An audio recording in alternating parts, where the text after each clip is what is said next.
네, 범죄는 가해자의 100% 잘못입니다. 피해자에게는 아무 잘못이 없습니다. 더더군다나 우리 어린이들은 행복하게 자랄 권리가 있습니다. 필요한 교육, 필요한 옷, 또 주거, 먹을 것 제공받는 것은 당연한 권리이거든요. 그런데 범죄 피해로 인해서 그러한 권리에 조금이라도 손상이 생겼다면 우리 어른들이, 그리고 국가가 나서서 여러분 편이 되어줘야 합니다. 한 명의 어린이를 키우기 위해서는 온 마을이 필요하다. 우리 모두가 잘 알고 있는 이야기입니다. 일반적인 경우에 그렇다는 이야기죠. 그런데 만약에 그 어린이가 조금 더 강하고 심각한 사고나 사건과 관련된 그런 피해 아동이라면 어떨까요? 한 마을 정도가 아니라 아마 수십 개의 마을의 힘이 다 필요할 거예요. 우선적으로 가장 필요한 건 경제적인 부분입니다. 하지만 아동 같은 경우에 부모님이 범죄 피해를 당하거나 또는 가정이 범죄 피해로 인해서 안정적 주거가 되지 않는다면 본인 스스로 힘으로 찾아낼 수가 없잖아요. 이런 다양한 형태의 경제적인 문제가 범죄 피해 가정의 아동에게는 발생을 합니다. 두 번째, 정서적인 부분입니다. 어린이들은 민감하죠.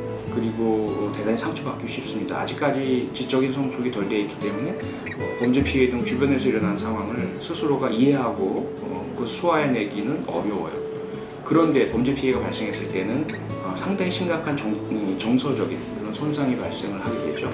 교육적인 추가 교육 지원이 필요한 경우도 생길 수가 있죠. 일반적인 다른 아이들과 마찬가지로 학교를 오고 가고 또는 사교육을 받고 이럴 수 없는 상황에 처할 수 있는 아이들이 있거든요. 때로는 자신의 친부모가 가해자인 경우도 있거든요.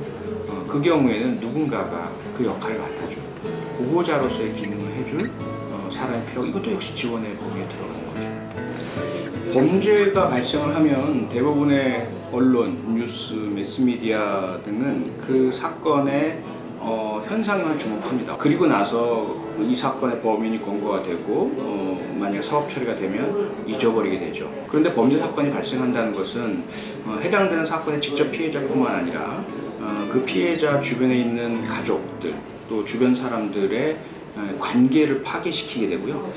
우리가 흔히 트라우마라는 말을 쓰죠. 심리적 외상은 순간적으로만 나타났다 사라지는 것이 아니라 오랜 기간 외상 후 스트레스 장애라고 하는 PTSD라는 증상으로도 나타나게 되고요. 범죄 피해가 발생한 가정에 있는 아동이라고 한다면, 첫째, 도대체 자신 주변에 어떤 일이 일어나는지를 알지 못합니다. 그러면 그 다음에 나타나는 것이 뭐냐면 주변의 시선이에요. 선의로 주변 사람들이 아유 불쌍해라 라는 동정심의 시선을 보내거든요. 그 자체도 그 피해 가정의 아동에게는 상당히 커다란 상처가 되고 위축이 되게 되고, 이런 식의 호기심에 의한 접근은 불필요하고 집요한 질문으로 이어지고 이 아이는 힘들고 괴롭고, 그런데 자신은 어떻게 대처해야 될지 모르고 누구도 알려주지 않고. 세 번째, 가장 나쁜 것은 악의적인 시선이죠. 뭔가 너는 다르잖아. 너도 역시 그 범죄 피해로 인해서 망가졌지. 너도 뭔가 나쁜 일이 생겼을 거야. 그러면서 잘 놀고 잘 지내던 친구의 부모들이 쟤랑 놀지 마. 이러한 시선으로 나타나기도 하고요. 그러니까 이러한 측량하기도 어렵고 통계적으로 밝히기도 어려운 범죄 피해와 관련된 아동들에게 나타나는 영향들, 이 부분은 무척 심각하다라고 볼 수 있죠. 그래서 첫 번째로 범죄 피해에 대해서 우리가 필요한 자세는 점진적 노출이라는 거예요. 지금 당장 있는 그대로, 자, 당신은 남들과 달라요.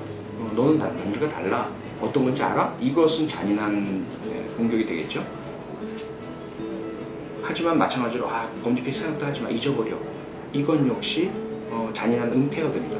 범죄 피해 상처와 후유증, 아픈 기억을 안고서 살아갈 수 있는 법을 함께 도와주는 것, 이것이 바람직한 접근법이죠.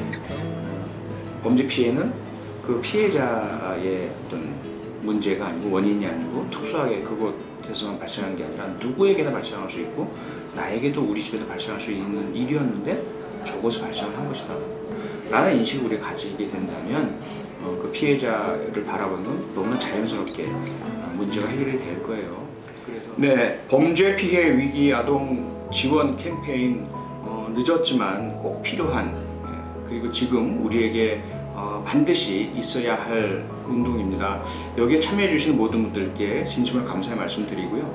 범죄 피해는 누구에게나 발생할 수 있고 그 피해로부터 가장 많은 충격을 받는 사람들은 바로 아이들입니다.